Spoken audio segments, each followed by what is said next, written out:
So I want to give you guys a few specifics of some investing that I've done, that I'm actually invested in now, to give you an idea to get started. The first one that I like the most right now, and honestly, unless something drastically changes, I believe I'll be invested in this probably literally forever, or at a very minimum, at least till I retire, whenever in the world that may be. But my literally favorite fund right now, mutual fund, is the Vanguard Wellington fund, which is vwelx. I'm going to look on my other computer screen here real quick. Yeah, vwelx as an X-ray. Just want to make sure I was giving the right letters there. But yeah, it's called the Vanguard Wellington Fund, and basically this is a what they call a balanced fund. So it's invested in tons of stocks, tons of bonds, treasuries, T-bills, I'm sure. I mean, you can Google search all this stuff if you're more interested. I'm not going to sit here and bore you with bunches of details, but essentially it's what they call a balanced fund. So I mean, it's not going to grow massively overnight, but if the stock market drops a bunch, it's not going to massively fall overnight either. So the validity is pretty low, and it's basically, this fund was made or started in 1929, which, as a lot of people know, is when there was a big stock market crash way back in the day. So I mean, this fund literally has 90 years of history behind it, and basically the average return over that 90 years is 8.25%.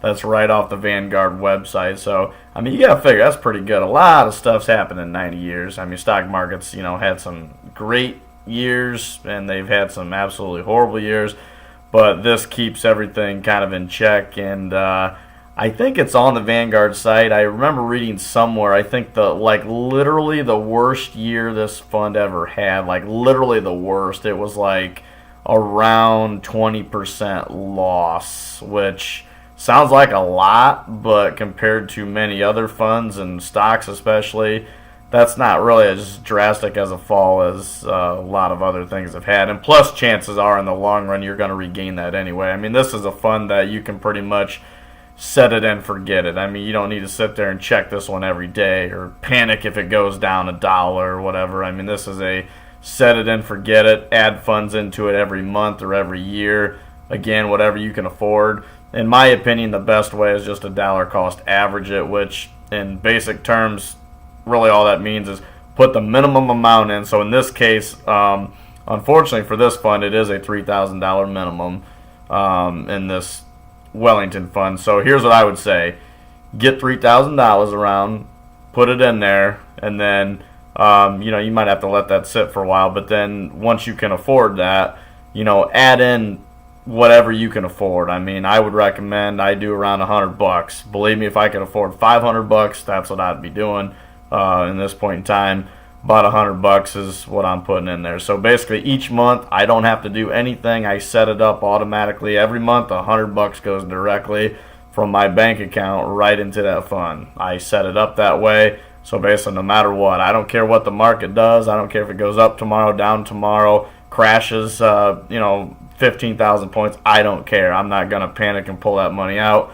This is for long-term growth. So this is not a get-rich-quick scheme. This is not, I'm going to throw in $200 and then tomorrow it's going to be $1,000 and then I'm going to hit the casino and double it down on blackjack or whatever. No, that's not what this is about. This is not anything like that. This is a, growth over time. This is for a retirement fund. This is to throw a little bit of money in now and watch it grow in 30 years or 40 years, or like say if you're 18, hopefully you can get 50 or 60 years out of this. I mean, I can't imagine how much money you'd have in 60 years in a fund like this, especially as you add to it as you get older. I mean, again, add what you can throw in. I'm literally hoping, if things go the way I would like, I'm hoping in 3, 4, 5 years from now I can afford, instead of $100 a month, I want to bump that up to a minimum $150, preferably $200. I mean, I really want to be there. Like I said, if I could do $500, I would do that every month if I could afford to do it. So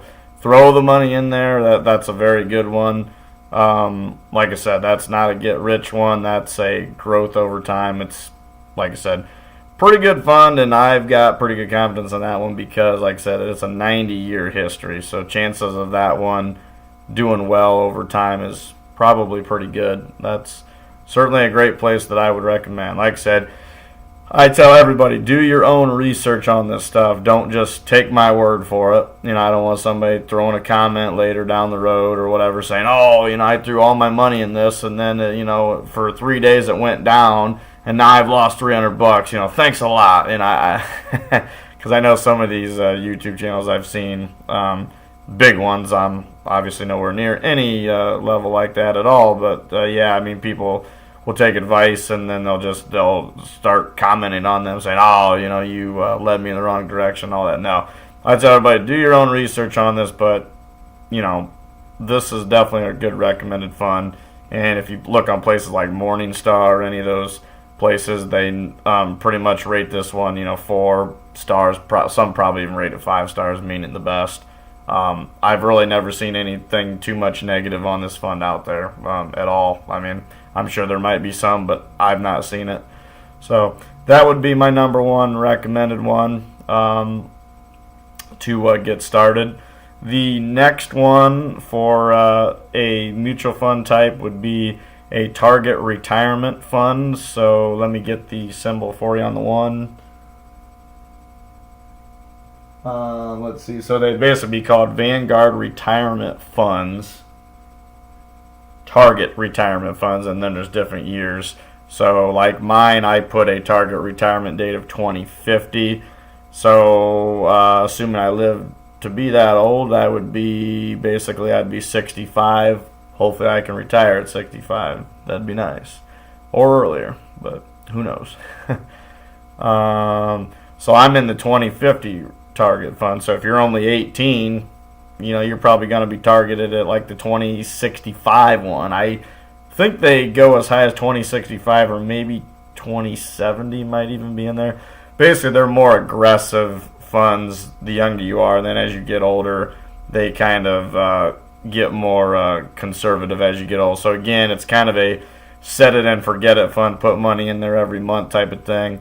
I again started out with just the minimum in that fund. The minimum in that fund is actually, I believe, only $1,000, so that's a little bit more affordable, especially for a lot of young crowds. So if you can gather up around 1,000, that would be a great one to get into as well. And like I said, it's a target fund. I believe on mine, like I said, again, I started out with the minimum, and that I've got I believe just $25, which again isn't a lot. I'm going to bump that up more at some point. But yeah, $25, I believe, goes right from my account right into that fund, which, again, like I said, I want that to be more. But, again, do what you can afford. Do what you can afford. So those are my two funds that I like that I'm currently in mutual funds. I was in the S&P 500 one there for quite a while. I know in 18 that kind of started nosediving a little bit. So as I did a little research, I said, you know what? I feel like this Wellington is more my taste. So it's not quite as volatile as the S&P 500. Again, at some point, I may end up putting some money back into an S&P 500. It's a great one to have. Again, the more money you got, the more you can do. I mean, if you're sitting there with, $500,000 in your bank account, yeah, put in 50,000, 100,000 into an S&P 500 account. But if you're like most working people and only have a little bit, it's still not a bad fund to be in. But that can be up and down a lot. After I did a little bit more research, I just felt that the Wellington fund, or a more balanced fund, kind of was more my style. I just felt a little better about it. So like I said, again, do your own research for those. But yeah, an S&P 500 is not a bad fund to be in. Like I said, I'm sure I'll get back into that one more later. Some other ones, there's like some different ETFs I've got on my Roth IRA.